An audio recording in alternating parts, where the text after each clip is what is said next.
Maravilloso día el de hoy, como tiene que ser, como hay que sentirlo, con esas ganas que tenés de vivir seguramente. Aunque el otro día en consultorio estaba una abuelita que me decía: doctor, llego a mi casa y me aburro, porque todos están ocupados en algo que no me comunica. Claro, se refería a la televisión, a los celulares, a la computadora, porque dentro de su casa había invadido la tecnología, que comunica y nos incomunica. Y es necesario saber que hay un momento en la vida, y ese momento lo tenés ahí cerquita, que es el del diálogo. Porque a veces toda esta tecnología nos lleva a estar aislados y en una comunicación permanente con el que está fuera de la casa. Y la comunicación a veces más importante la tenés ahí en tu casa. Conversar con la abuela, conversar con tu hermano, con tu papá, con tu mamá, o bien con los hijos, con los nietos. Esa comunicación personal, con la mirada permanente a los ojos, comunicación real entre los seres humanos, es generar amor, es generar presencia, es generar autoridad en muchas cosas, porque ahí está realmente el mensaje que damos permanentemente y nos produce una tranquilidad interior, paz y sensaciones que vos necesitas para estar en armonía en el hogar. Es decir, salud mental.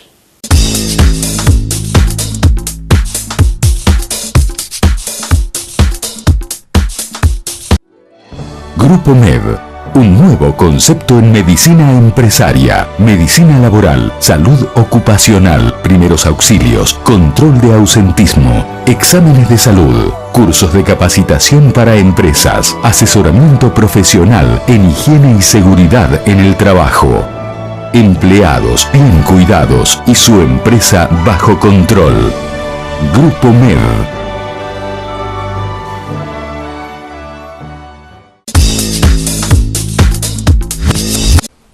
Muchas veces te pasa que te sentís medio mal, medio decaído, que te duele la cabeza y no tenés ganas casi de hacer nada.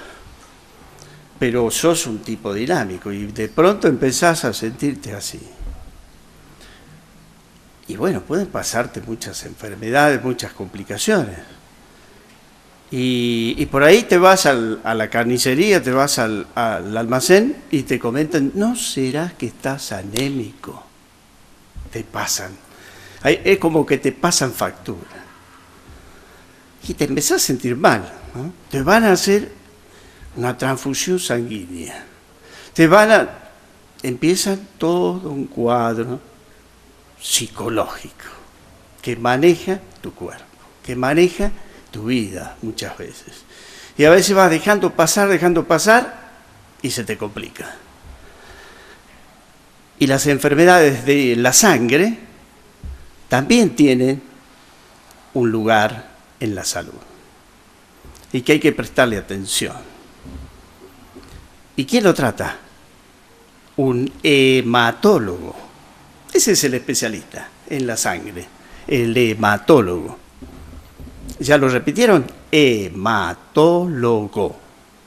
Ese es el especialista al cual tenemos que consultar, aparte un médico clínico, con una consulta por una sintomatología que tenga que ver con la sangre.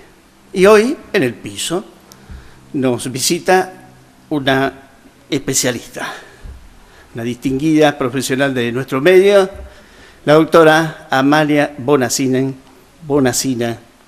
que matrícula provincial 4335. Una amiguita nuestra, doctora. Buenas noches, doctor. ¿Cómo está? Un placer de tenerla acá. Muchas gracias. Doctora Bonacina. Realmente por la invitación. Es una especialidad que a veces no le damos importancia, ¿no? Son los trabajadores silenciosos de la medicina, que no lo vemos, pero que tantas cosas hacen por el ser humano. La anemia, precisamente, como tema central de que se ve tanto en los pacientes y que poca importancia le dan. En su caso en particular, ¿es común encontrar anemia? La anemia es una de las consultas más frecuentes que tenemos como hematólogos. Hay muchos tipos de anemia. Básicamente uno puede definir la anemia como un descenso en la hemoglobina o en el hematocrito esperado para la edad. Cada edad tiene un valor particular y también eso determinado a nivel del mar, o si estamos, por ejemplo, como estamos en Salta, a mayor altura, ¿sí? Claro, eso relacionado con la cantidad de glóbulos rojos.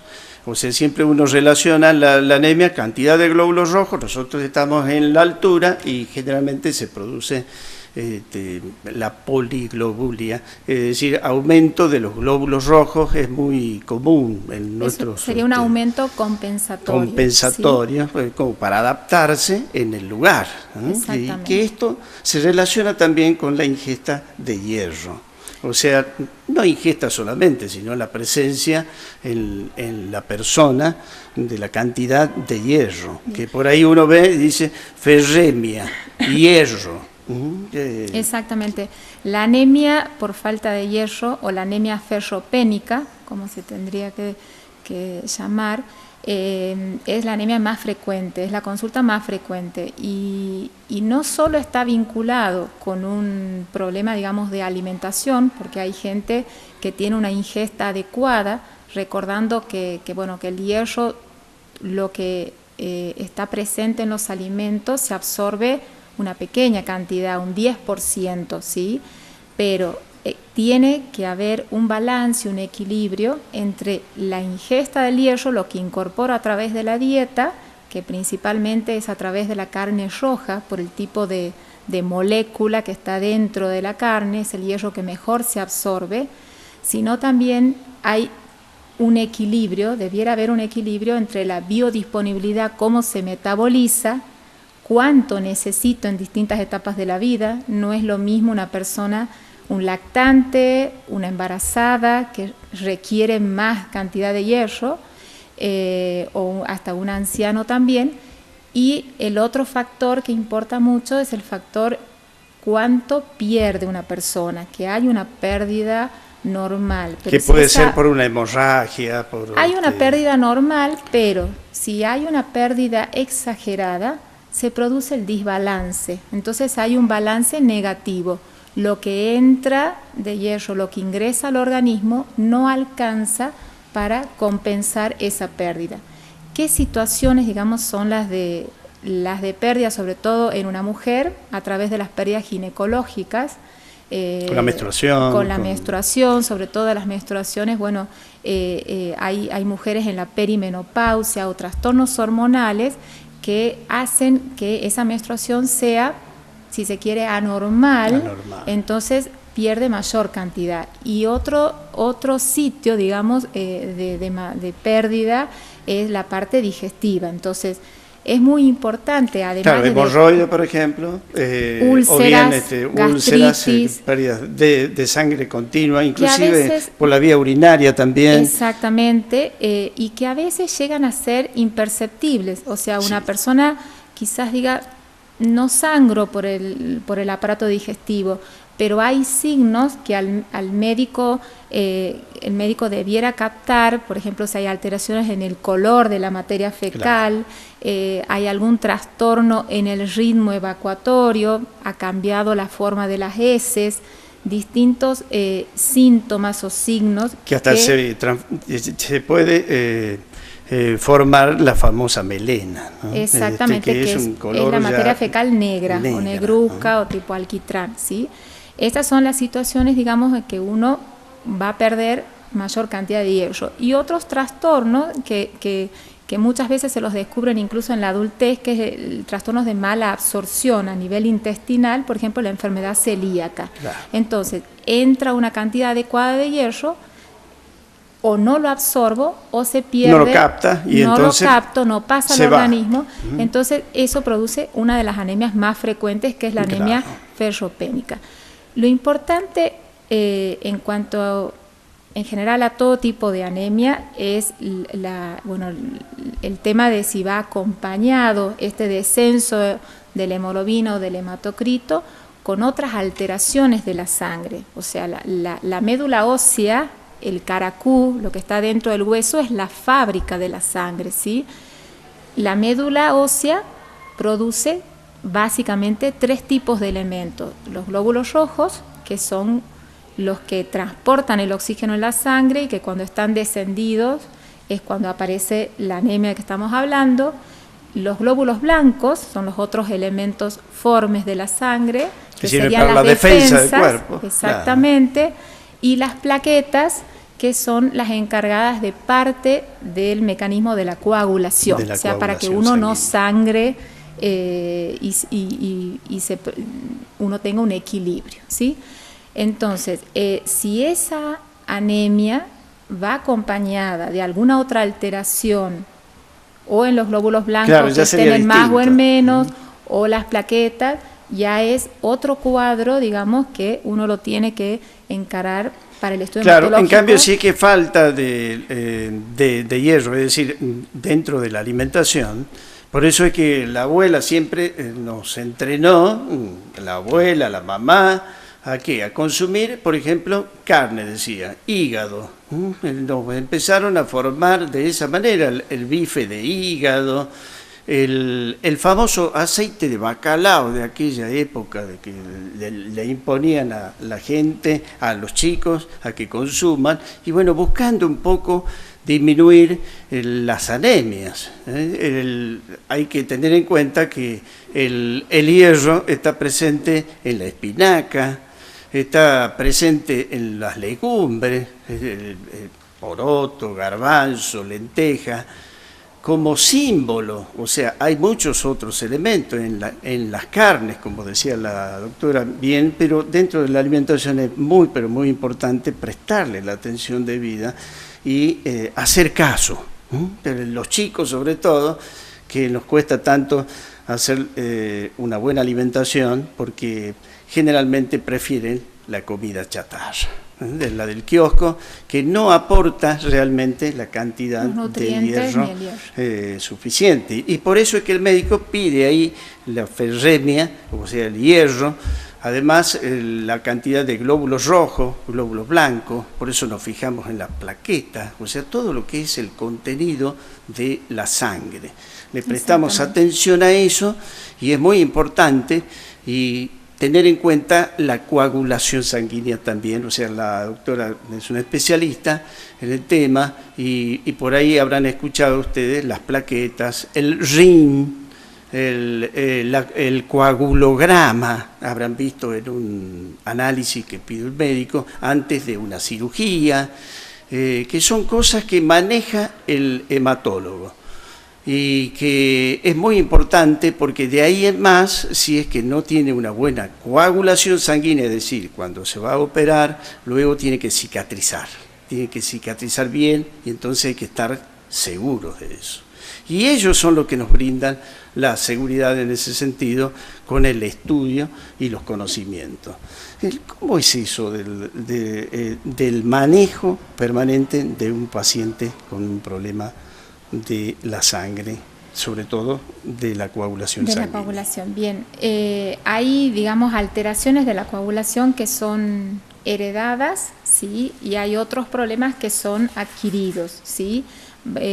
Básicamente, con lo que usted me está diciendo, en un prequirúrgico uno puede orientarse con algunos parámetros de la coagulación, el tiempo de protrombina, algunas cosas que pide el cirujano y que pueden estar alterados o no, pero lo más importante para predecir un riesgo hemorragíparo, un riesgo de hemorragia, es la historia previa que tenga una persona y el antecedente de hemorragia, es lo que más pesa. Entonces es muy importante transmitir esto al médico cuando uno va, si ha tenido, por ejemplo, dificultades ante una extracción dentaria, a sangrado mayor, un sangrado mayor al habitual.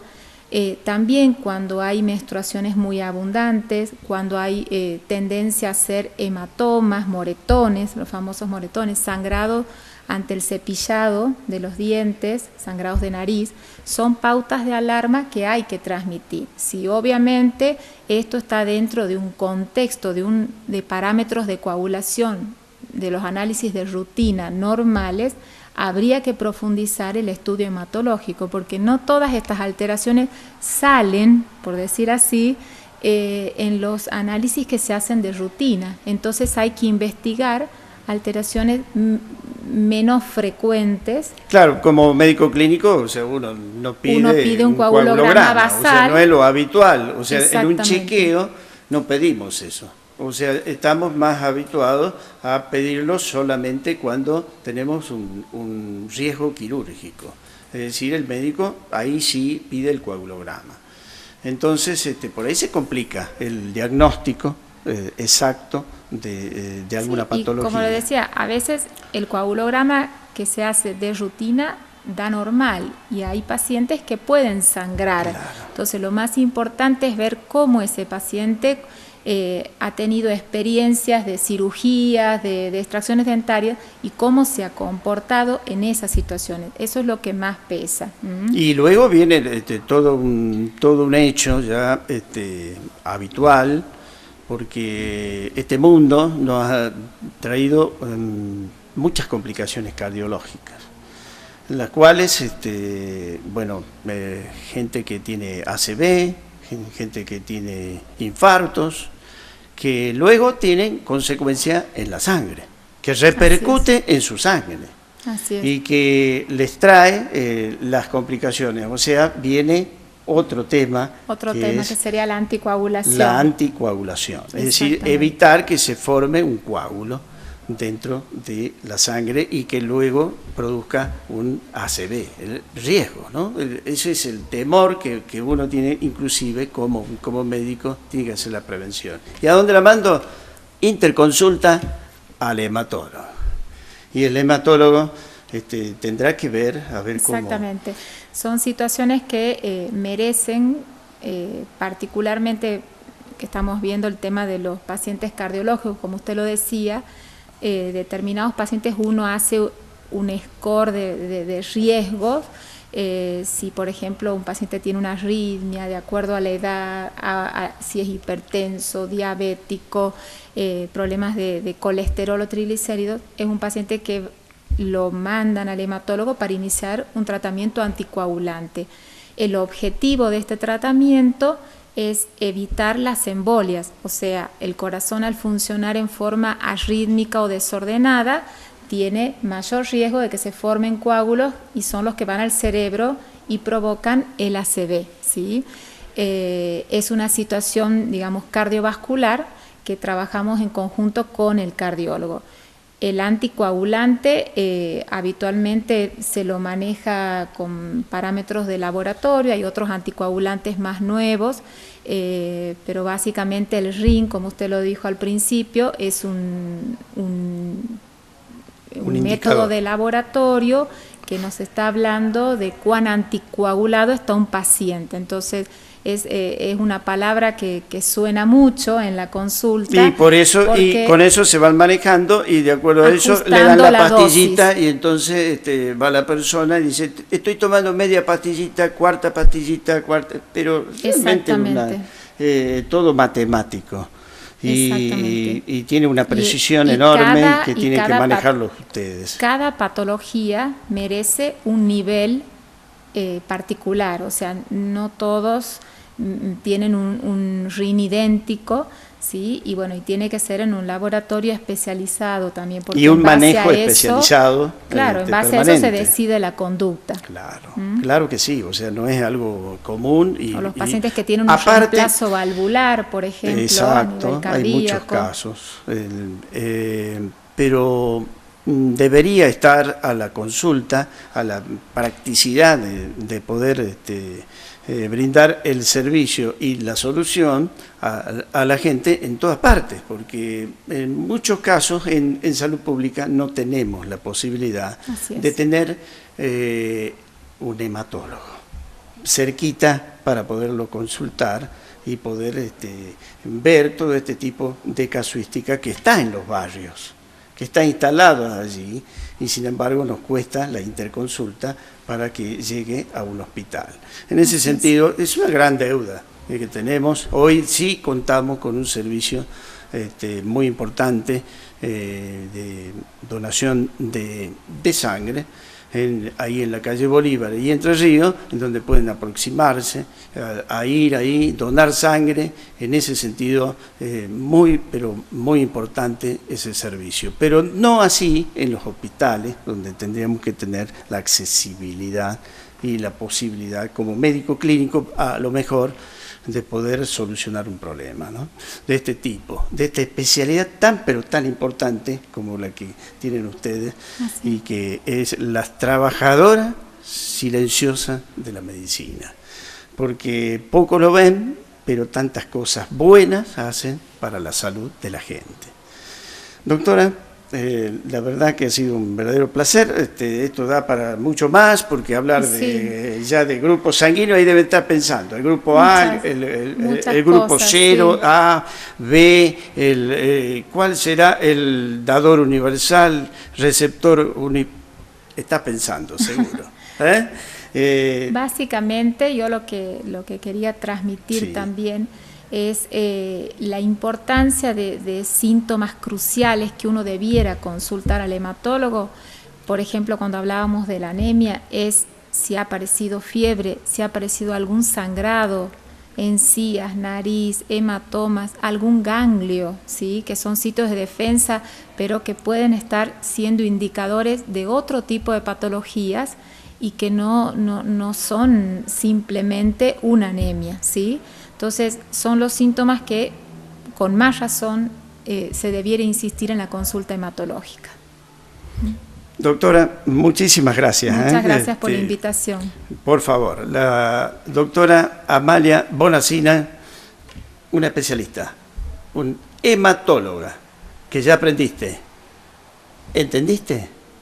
Consulta al médico. ¿Qué estás esperando?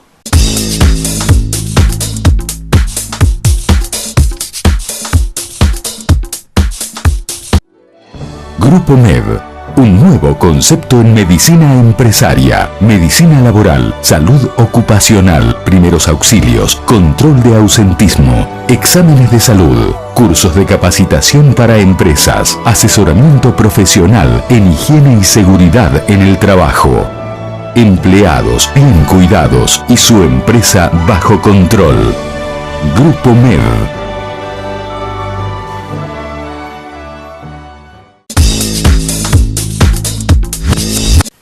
El mensaje que estás esperando y que seguramente ya lo ejercitaste.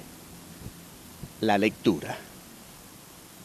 La lectura es que tenemos que ejercitarla siempre.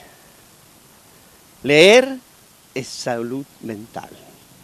Leer lo bueno para tener un mensaje, como este, que leía y que me parece muy interesante y quería compartirlo con vos, que dice así: consulta a los ancianos. Sobre sus rostros han pasado los ojos de los años y por sus oídos vibraron diferentes voces de la vida.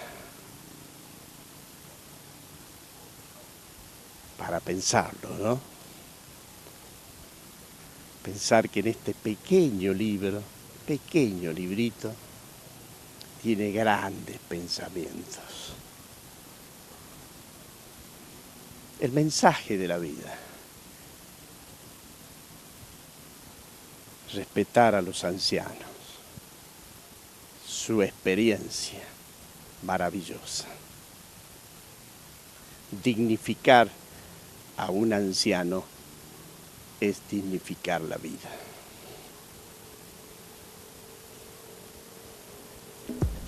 Que el Creador los acompañe a todos y les dé vida y salud.